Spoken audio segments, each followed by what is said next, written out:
दोस्तों आज की वीडियो में हम ये जानेंगे कि आसमानी जो पिछली किताबें हैं उसमें बदलाव और चेंजिंग कैसे हुआ, क्योंकि वो अल्लाह का कलाम था। हर मुसलमान का ये अकीदा है कि उस पर ईमान रखे।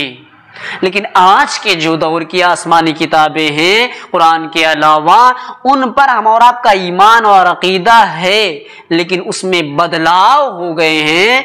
इस वजह से उसके जो अहकाम है हम मुसलमान उस पर अमल नहीं करेंगे। दोस्तों इसकी वजह ये हुई कि पिछली किताबों के जो उलमा थे वो जो है उनके पास अगर कोई मालदार आता तो ये कहता कि आप मुझसे इतने माल इतने दौलत ले लीजिए, फला हुक्म जो है इसको हटा दीजिए। तो वो माल और दौलत के लालच में आ करके उस हुक्म ही को हटा देते थे, उड़ा देते थे, हज़फ कर देते थे, उसको बदल देते थे। मिसाल के तौर पर समझने की कोशिश करें वो ये कि जैसे जिना का यानी गलत काम करने का, मर्द का औरत के साथ गलत काम करने का जो हुक्म है वो ये हुक्म है कि अगर शादीशुदा है तो संगसार किया जाए, यानी उसको इतने पत्थर मारे जाएं कि वो दोनों हलाक हो जाए। तो अगर उस कौम में जो मालदार लोग थे अगर ऐसी हरकत करते तो वो इस डर से, सजा के डर से कहते कि आप मुझसे इतने पैसे ले लीजिए, इस हुक्म ही को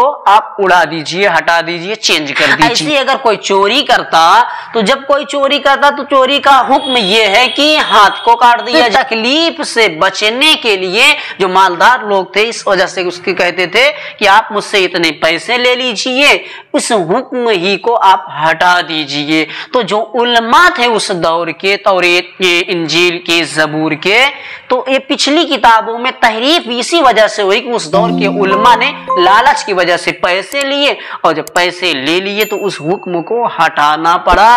नतीजा ये हुआ कि धीरे धीरे जो अहकाम थे वो धीरे धीरे चेंज कर दिए गए, बदल दिए गए।